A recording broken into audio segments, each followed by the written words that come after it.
दोस्तों ये कहानी है एक छोटे से शहर की गरीब सी लड़की की, जो एक दिन गलती से अल्लू अर्जुन जैसे बड़े सेलिब्रिटी के साथ एक रात की डेट जीत जाती है। मूवी की शुरुआत होती है मूवी के एंड से, जिसमें हम बच्चन बेकार नाम के एक नामचीन फेमस एक्टर को देखते हैं, जिसके नाम भर से ही लड़कियां गीली हो जाया करती थी, उस पर मर मिटती थी, कपड़े फाड़ देती थी, सिर्फ मूवी के अनुसार, क्योंकि रियल लाइफ में इस बच्चन बेकार को कोई नहीं जानता। खैर वो अपनी को स्टार को कुछ रोमांटिक लाइनें पेलता है और फिर उसे चूस डालता है, जो सीन देखकर रोजली नाम की लड़की और उसकी सहेली कैथी की गीली हो जाती है। आंखें भाई आंखें, भावुक हो गई थी ना वो, इसलिए। तभी लोडू मस्त जो उन दोनों लड़कियों के साथ मूवी देखने आया था कहता है, यार ये क्या बकचोदी है, हम यहाँ मजे करने आए थे पर रोक कर जा रहे हैं, वो भी 250 रुपए देने के बाद। जिसकी बातें सुनकर वो दोनों सोचती है कि यार ये कितना पत्थर दिल आदमी है, प्यार नाम की जगह नहीं है क्या इसके दिल में। कैथी रोजली से पूछती है, ये बता सहेली तुझे क्या लगता है, बच्चन बेकार अपनी जिंदगी में ऐसा ही होगा, दयालु और प्यार से भरा हुआ। वो पूछती है, तू चूतिया होली क्या, जरा देख एक बार उसकी मासूमियत को।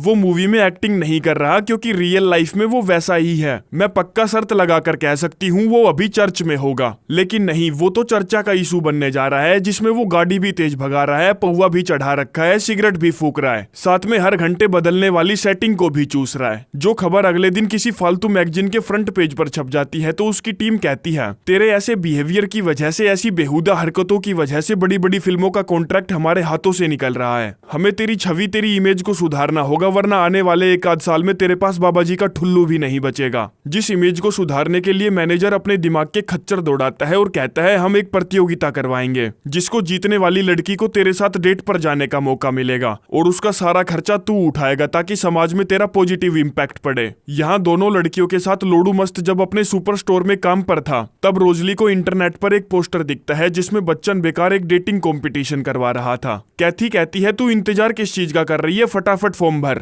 लोडू मस्त मजे लेते हुए कहता है, हाँ स्वर्ग यहाँ से 1 क्लिक की दूरी पर है, जल्दी क्लिक करो। जिस पर रोजली जैसे ही क्लिक करती है, उन्हें पता चलता है इसमें भाग लेने वाली लड़कियों को $100 की फीस देनी पड़ेगी, जिस फीस को बच्चन बेकार इकट्ठा करके गरीबों में दान करेगा। अब उनके पास $100 नहीं थे, तो वो कैशियर का काम करती है, तब लोगों से $1-1, $2-2 दान करवाती है और शाम तक $100 इकट्ठा कर लेती हैं। आगे शाम के समय तीनों एक बार में जाते हैं, थोड़ी बहुत ड्रिंक वगैरह करते हैं और जब वो वापस आ रहे थे तब देखते हैं कि रोजली के घर के बाहर पत्रकारों की भीड़ लगी है, जिनसे उसे पता चलता है कि वो बच्चन बेकार के साथ डेट वाला कंपटीशन जीत गई है। अगले दिन लोडू मस्त और कैथी उसे एयरपोर्ट छोड़ने जाते हैं, जहां वो उन्हें इतरा के बताती है कि मुझे फर्स्ट क्लास की टिकट मिली है, जिसमें लैंड होने तक मैं अपनी पसंद की कोई भी मूवी देख सकती हूँ। अब लोडू, जिसकी जली पड़ी थी, कहता है, सुन तू जा तो रही है पर सावधान रहियो, उसका नाम बच्चन बेकार है, 15-20 लड़कियों के साथ वो हर रोज सोता होगा और तुझ जैसी भोली भाली लड़की को फंसाना कोई बड़ी बात नहीं है, इसलिए तू अपने खजाने को लूटने मत देना, अपनी तिजोरी का ताला टूटने मत देना। वो कहती है, हाँ मैं ध्यान रखूंगी, और गुड बाय बोलकर निकल लेती है। आगे कुछ देर बाद प्लेन लॉस एंजलिस में लैंड होता है, जहाँ उसको एक लंबी सी लिमो में पटक के महंगे से होटल में ले जाया जाता है, जो नहा धोकर तेल लगाकर प्रैक्टिस करने लग जाती है कि वो बच्चन बेकार से मिलते ही क्या बोलेगी। पर जब वो आता है तो रोजली सब कुछ भूल जाती है, उसका चेहरा अपनी आंखों के सामने देखकर। खैर वो अपनी फटी हुई लेकर बच्चन बेकार के साथ जैसे ही बिल्डिंग से निकलती है, सामने खड़े रिपोर्टर उनकी धड़ाधड़ फोटो लेने लगते हैं, जैसे उन्हें मेमोरी कार्ड भरने की कोई टेंशन ही ना हो। जिनके सामने फुल हवाबाजी करके बच्चन बेकार उसे अपनी लीमो में पटककर डिनर कराने ले जाता है, जिसमें रोजली को ना जाने क्या हो जाता है कि वो कार में ही धाए धाए उल्टी पेल देती है, जिसके लिए वो उससे माफी मांगती है। बच्चन बेकार, जिसको गुस्सा आ रहा था, कहता है, कोई बात नहीं, ये तो रोज का है। आगे दोनों रेस्टोरेंट में होते हैं, तब रोजली उसकी स्माइल देखकर पूछती है, भड़वे तुझे दर्द नहीं होता क्या, जब देखो तब मुस्कुराता रहता है। वो कहता है, ना बावड़ी ना, ये नकली स्माइल दिखाने की मुझे अब आदत हो चुकी है। रोजली पूछती है, ये बता एक्टिंग के अलावा तू क्या करता है। वो कहता है, जब मैं एक्टिंग नहीं करता तब मैं नशे करता हूँ, मौज मस्तियाँ करता हूँ, बस यही मेरा काम है। यहाँ लोडू मस्त, जिसको रोजली की फिक्र खाए जा रही थी, पूछता है वो अभी क्या कर रही होगी। अब कैथी, जो पूरी हरामन थी, कहती है, कुछ नहीं, होटल रूम में बेड पर अधनंगी पड़ी होगी और जोर जोर से सांसें ले रही होगी कि मजे आ गए, मजे आ गए। इधर कुछ भी मुंह में डालने से पहले रोजली अपने दांत सीधे करने वाला तार निकालकर टेबल पर रख देती है, जो देखकर बच्चन का तो सारा मूड खराब हो जाता है। आगे डिनर के बाद वो उसे एक पहाड़ी पर ले जाता है, जहाँ से पूरा शहर खूबसूरत और जगमगाता हुआ दिखता था। बच्चन बेकार पूछता है, यहाँ से क्या तू मेरे साथ मेरे घर चलेगी, जिससे उसके मन में लड्डू फूट जाते हैं। तो कहती है, हाँ हाँ चलूंगी चलूंगी। लेकिन जैसे ही वो उसके घर पहुंचती है, उसे लोडू मस्त की बात याद आती है कि तिजोरी का ताला टूटने मत देना। इसीलिए वो कहती है, सॉरी मैं अंदर नहीं आ सकती, मुझे मेरे होटल वापस जाना है। जिसकी ये बात बच्चन बेकार को बहुत अच्छी लगती है, क्योंकि आज तक उसकी चौखट तक आने वाली कोई भी लड़की ऐसी नहीं थी जो उसे देकर ना गई हो, जिनमें से मना करने वाली रोजली पहली थी। इसीलिए वो उसे खुद होटल छोड़ने जाता है और एक पप्पी उधार मांगता है, जो रोजली उसको खुशी खुशी दे देती है। आगे अपने रूम में जाकर वो खुशी से उछल पड़ती है कि मैंने बच्चन बेकार को किस की, मेरी तो लाइफ चमक गई, जिंदगी सेट है, और क्या चाहिए मुझे। जिसके बाद अगले दिन वो फ्लाइट पकड़कर वापस अपने शहर आ जाती है और अपनी नौकरी पर पहुंचती है, जहां वो लोडू मस्त और कैथी को अपनी पूरी कहानी बताती है कि उसने बच्चन बेकार के साथ क्या क्या किया, कहां कहां किया। जो सब कैथी तो पूरा ध्यान लगाकर सुनती है, पर लोडू मस्त ऐसा दिखावा करता है जैसे उसे कोई परवाह ही नहीं है। जिसमें कैथी के वहां से जाने के बाद वो रोजली को जैसे ही अपने दिल की बात बोलना चाहता था, वहां बच्चन बेकार आ टपकता है, जिसे देखकर कैथी अपनी शुद्ध बुद्ध खो देती है।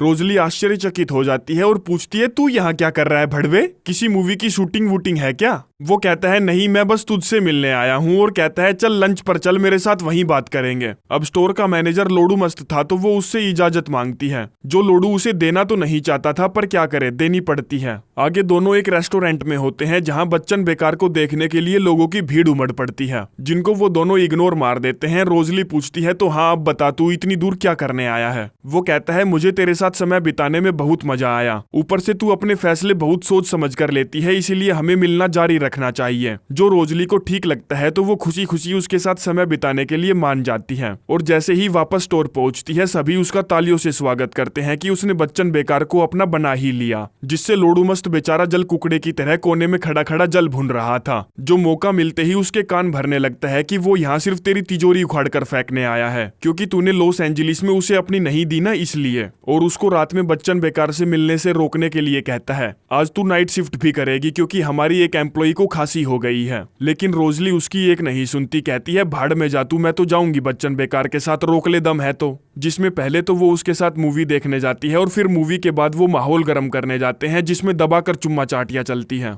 यहाँ लोडू मस्त को उसकी चिंता खाई जा रही थी कि कहीं बच्चन बेकार उसकी तिजोरी ना लूट ले, इसीलिए वो रोजली के पिता के पास कॉल करता है और पूछता है कहाँ गई है वो। बापू बताता है फिल्म देखने गई है, जो सुनकर लोडू मस्त तुरंत हिसाब लगाने लगता है कि 8:45 पर फिल्म खत्म हुई होगी, 5 मिनट बाद वो हॉल से निकले होंगे, तो अगले 10 मिनट में उन्हें वापस पहुंच जाना चाहिए था। इधर जब चुम्मा चाटी चल रही थी, तब 2 पुलिस वाले वहां आ धमकते हैं, क्योंकि किसी ने इल्लीगल पार्किंग की शिकायत जो कर दी थी। जो शिकायत करने वाला और कोई नहीं लोडू मस्त था, जिसकी कार रोजली पहचान जाती है, और अगले दिन उसकी वाहियात हरकत की वजह से उससे गुस्सा होती है। लोडू मस्त कहता है, मैं बस तेरे खजाने को लूटने से बचा रहा था, मुझे पता है अमीर लड़के कैसे होते हैं, मैं तेरे भले में हूँ, बुरे में नहीं। चल अच्छा ये बता, तुझे कैसे पता वो तेरे साथ प्यार की एक्टिंग नहीं कर रहा? उसको अगर तेरी 2-4 बार मिलेगी ना, तो वो यहाँ से ऐसे उड़ जाएगा जैसे यहाँ कभी आया ही नहीं था, तू दोबारा उसको कभी नहीं देख पाएगी। अब रोजली उसकी बातों में आने ही वाली थी कि तभी बच्चन बेकार प्रॉपर्टी के पेपर लेकर खुशी से चिल्लाता हुआ वहां आता है कि मैंने यहाँ घर खरीद लिया, मैंने यहाँ घर खरीद लिया, वो भी पूरे 40 एकड़ का, जिसमें चारों तरफ खेत है और बीच में एक बड़ा सा घर है। जो सुनकर रोजली खुश हो जाती है कि अब तो बच्चन यहीं रुकेगा सिर्फ मेरे लिए,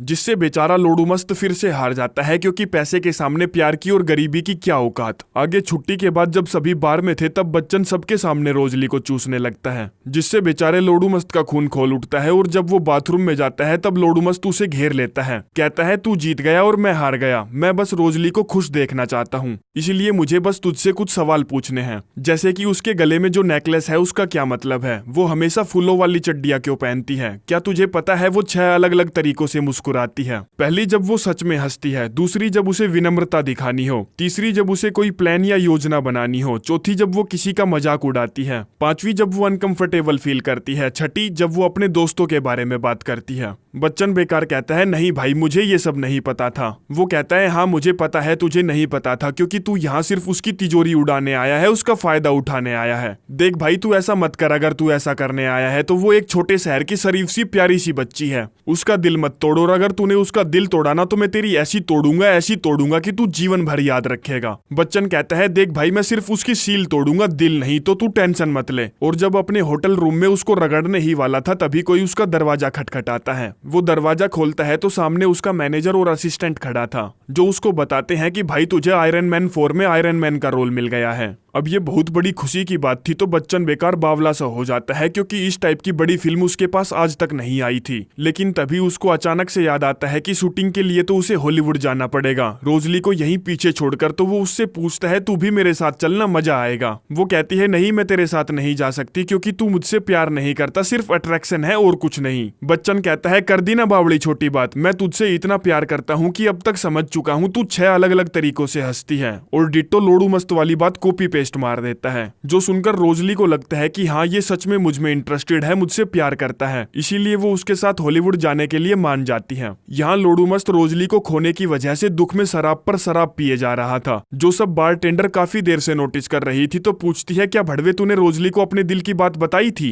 वो कहता है हाँ मैंने बताई थी और हर नामुमकिन कोशिश की थी, पर वो मेरे हाथ से रिपट चुकी है। बारटेंडर पूछती है अच्छा जब तूने उसको किस की थी तब क्या कहा था, और जब तूने उसको आई लव यू बोला था तब क्या कहा था? वो कहता है ये सब तो मैंने उसको नहीं बोला और ना ही मैंने उसको आज तक किस की। बारटेंडर कहती है फिर लोडू तू यहाँ मातम क्यों बना रहा है, जाके एक बार उसको बोल तो सही, उसको पाने के लिए अपने पिछवाड़े तक का दम लगा तो सही, वरना गंडवे जिंदगी भर अफसोस में जीता रहेगा कि तूने अपने आखिरी दम तक कोशिश क्यों नहीं की। जिसकी बातों से लोडू मस्त प्रभावित हो जाता है तो तुरंत उसके घर पहुंचता है, जो हॉलीवुड जाने के लिए अपनी अटैची पैक कर रही थी। कहता है ठीक है तू ध्यान से जाना, अपना ख्याल रखना वगैरह वगैरह, और उसको अचानक से चूस डालता है। बताता है मैं तुझसे बहुत प्यार करता हूँ, पिछले एक हफ्ते से मैं तेरे लिए इतना लड़ा हूँ कि हार चुका हूँ, एक तू ही है जो मुझे बहुत प्यारी है। रोजली कहती है चोदू तू आज मुझे किस करके ये बोल रहा है, पिछले 22 सालों से जब हम दोस्त थे तब से लेकर आज तक क्या तू झाटे बना रहा था जो तुझे आज याद आया, और 2 दिन बाद याद कर लेता, कम से कम मैं हॉलीवुड में होती और तेरी बकवास सुनकर मेरा दिमाग तो खराब नहीं होता। जो बोलकर वो अपनी अटैची फिर से पैक करने लगती है कि भाड़ में गया तू साले, मैं तो जाऊंगी हॉलीवुड। जो सुनकर लोडू मस्त रिजेक्शन वाली फील लेकर वहां से चला जाता है और रोजली अगले दिन बच्चन बेकार के प्राइवेट जेट में हॉलीवुड की तरफ निकल पड़ती है, जिसका अभी भी लोडू मस्त की बात सुनकर दिमाग खराब हुआ पड़ा था तो वो मायूस थी। बच्चन पूछता है क्या तू ठीक है, जिस पर वो नकली सी मुस्कान लेकर कहती है क्या यार तू भी कैसी बातें करता है, तुझे तो मेरी स्माइल से ही पता लग जाना चाहिए था, चल बता ये मेरी कौन सी वाली स्माइल है। अब बच्चन बेकार ने वो लाइनें सिर्फ चुराई थी, उनका मतलब नहीं पता था, इसलिए वो बेवकूफों की तरह इधर उधर थोड़ा सा सोचता है और कहता है पहले नंबर की। रोजली कहती है पर पहले नंबर वाली स्माइल तो खुलकर दिल से हंसने वाली स्माइल थी ना। जो सुनकर बच्चन समझ जाता है कि गड़बड़ हो चुकी है, इसलिए वो उसको सच बताने का फैसला करता है। कहता है मुझे नहीं पता था कि तू 6 अलग अलग तरीकों से स्माइल करती है, लोडू मिस्त्री ने बताया था मुझे, और उसने ये भी कहा था कि तुझे अगर मैंने जरा सा भी दुख दिया ना तो वो मुझे जीवन भर का दुख दे देगा। रोजली कहती है ये तो बहुत अच्छी बात है जो तूने मुझे बता दी, प्लीज अब अपने प्लेन को वापस मुड़वा दे यार, क्योंकि मुझे लोडू मस्त जैसे इंसान के साथ ही रहना है जो मुझसे पिछले 22 सालों से प्यार करता है और कभी जताया तक भी नहीं। आगे रोजली भीगती हुई सुपरमार्केट पहुंचती है और अपनी सहेली से पूछती है लोडू मस्त कहाँ है, जो उसको बताती है वो आज काम पर नहीं आया, तू उसके घर चली जा। जिसमें वो उसके घर पहुंचती है तो वहां उसे बारटेंडर मिलती है, जो उसको बताती है कि वो अपना सामान पैक करके शहर छोड़ के जा चुका है ताकि तेरी यादों से वो अपना पीछा छुड़वा सके। रोजली फटाफट दोबारा कार में बैठती है और उसको रोकने के लिए दौड़ पड़ती है, जिसमें कुछ देर बाद शहर से बाहर निकलकर उसे लोडू मस्त की कार मिल जाती है, जिसको वो हॉर्न देकर साइड में रोकने के लिए कहती है। लोडू जो उसे देखकर चौंक गया था खींच के ब्रेक मारता है और पूछता है तू यहाँ क्या कर रही है। जो कुछ देर तो शांत खड़ी रहती है, आंखों में पानी भरती है और कहती है मेरे पास 6 तरह की स्माइल है और तेरे पास 5 तरह की स्माइल है। पहली जब तू लोगों को चूतिया समझता है, दूसरी जब तू उन्हें सच में महाचूतिया समझता है, तीसरी जब तू काम के लिए तैयार हो रहा होता है, चौथी जब तू दिलेर मेहंदी का गाना गाता है, 5वीं जब तू मुझे देखता है। जो बोलते ही कार के रेडियो पर अपने आप ही एक रोमांटिक सा गाना बजने लगता है, तो उन दोनों के बीच में वही होता है जो हर रोमांटिक मूवी के एंड में होता है, जिसके साथ ही ये कहानी यहीं पर समाप्त हो जाती है। धन्यवाद।